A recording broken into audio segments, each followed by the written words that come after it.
Are you tired of making the same income at the same job you've been at for 5 years? Today we're going to give you 5 simple steps to increase your income at the job that you're at. Step number 1, see what your boss needs and make their life easier. You're probably wondering what that means is if you're out there and you go to work every single day, you need to see what your boss or your manager or whoever you're working underneath, your supervisor, is struggling with. Find out what would make their life easier every single day, and then it'll make your life easier as well. It's mainly about the effort that you're going to put into helping them with a need that they have. Maybe they're overwhelmed in paperwork, or they need help organizing materials, on a job site. It's all about the little initiative that you take to make their life easier, and then that shows them that you're actually putting forth effort and you realize things that need to get done around the workplace. Yeah, and a big example for us, we're in construction, and so say Kendall, she's a GC, and so say she's out there on the job site, and I see that she's running into a lot of headaches first thing in the morning. Well, maybe I could go the day before and meet with her, and we walk through and we mark and we spray paint, walls, and we're plumbing, and all these different things go, so we kind of take that headache out that next morning. So then your boss is happy, and then you're happy. Because I will tell you that sometimes whenever I'm on the job site and some of our crews are there and they're doing plumbing or electrical, and I'm by myself and he's not there, and I'm unloading materials and I'm struggling and they can see that, it really does mean a lot to me whenever they stop what they're doing and they come over and they're like, hey, what can we help you with? We'll unload all this for you. And it's just that little step that they take that makes the world a difference. Yeah, and we definitely favor those crews more for sure, especially whenever I'm not there and they are helping her out. Definitely favorites for sure. Number 2 kind of goes in hand with number 1. It is, don't just do the things that you're paid to do. Do the extra little things that go above and beyond. And it might not be, helping your boss out, but it's whatever your job is in your field, you're going to do some extra little stuff to get noticed in that way. And the biggest mistake that we see a lot of people make, especially in our line of work, and maybe your line of work too, is just like she said, just do the extra things. Like, don't do the bare minimum. If you're going to go and you're, I'm giving an example of construction because that's what I do, but if you're going to go and you're going to paint a wall and then you're not going to even tape anything off and not make it look perfect and cut it all in, and then I show up and I got to go and bark at you and tell you, this isn't trimmed out right, this looks awful. I mean, if you do those extra things, I promise you, your boss will notice.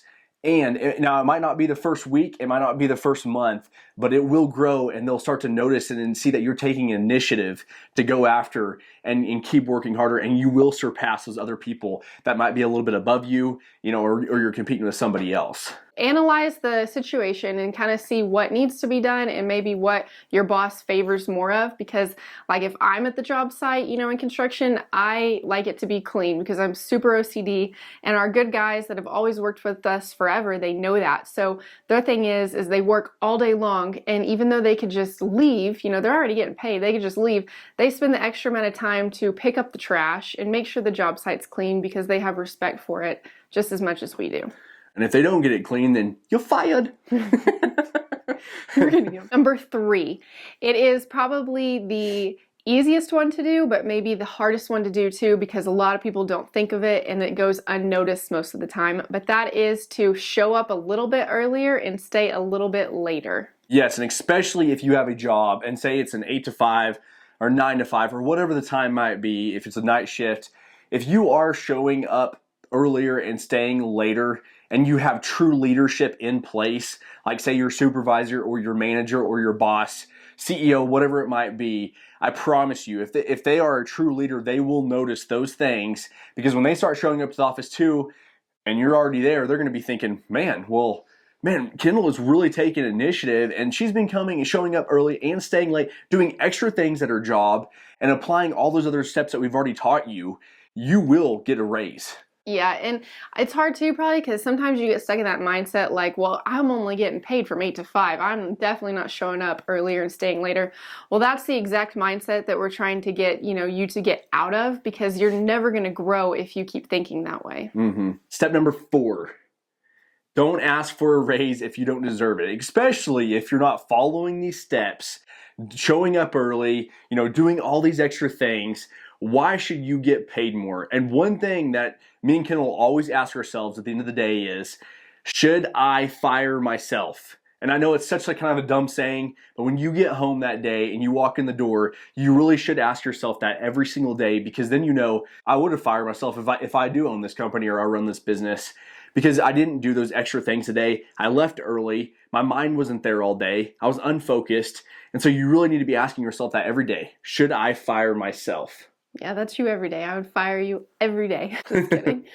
But yes, seriously, everyone is replaceable and you at your job are replaceable. So take that initiative and just try to make yourself better in that job place. Because if you've been there for 10 years and you think, oh, I deserve a raise because I've been here the longest, well, there might be somebody that's only been there that's younger than you or even older than you that's only been there for a year, but yet they're doing all these extra things and they're going noticed. And that's what you want, is to not go unnoticed. Everyone is replaceable, and you know, some people might get frustrated with this. It really is true, especially as far as our business goes in construction. And we have our main crews that we always work with, and then we have another crew that, you know, thinks that we're going to keep giving them jobs, and then they come back, you know, 20% higher than what we would pay. Well, that's the thing, is that all I got to do is just pick up my phone, and I got 4 more subs lined up. That, I mean, I don't want to do that to everybody, but I also have budgets to meet and do that too. So you got to make sure that, you know, if you are out there, you got to make sure you aren't replaceable. That's one just thing to focus on, is don't be replaceable. They know that they can't go out there and hire somebody else because you are doing all those extra steps and you're trying your hardest and you're taking that initiative every single day. It's going to pay off, and you're going to get that big raise. You're going to come back and comment on this video and say thanks. Oh my gosh. Respect your workplace, respect all the coworkers, your boss, all that stuff. And then you want to be able to grow with that company or whoever you're working for too. If they don't see that growth with you, then you're never going to move up at all. Step 5. The last one is to educate yourself. There's always something more that you can learn. You can learn from others. There's skills that you can develop in whatever trade or job that you're in. You can never stop learning and growing. And I think that's one of the biggest things, is to keep growing.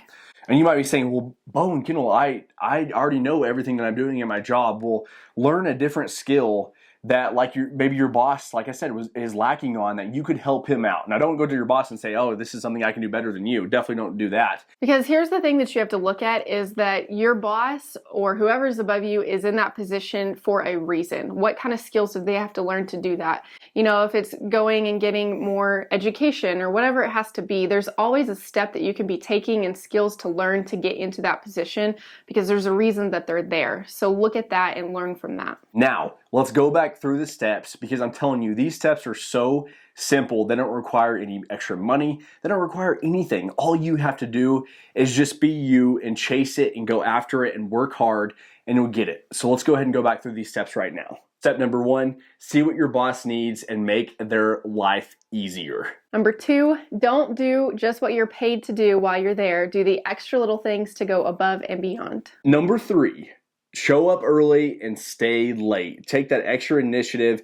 Do a few extra things in the morning, do a few extra things in the evening, and your leadership and everybody else above you will notice. Number 4, don't ask for a raise if you don't deserve it. If you're not putting in that extra effort, then you don't need it. And remember that everybody is replaceable. Number 5, educate yourself more and then develop more skills so you can get paid more. None of these steps require any money to invest into it. It's all about investing into yourself, get your mindset right, and tell yourself that you deserve more, so you're going to work harder for it. And of course, we're going to ask you to like and subscribe to the channel so we can get to that 100,000 subscribers by December. Thanks for watching, and always thanks for your support.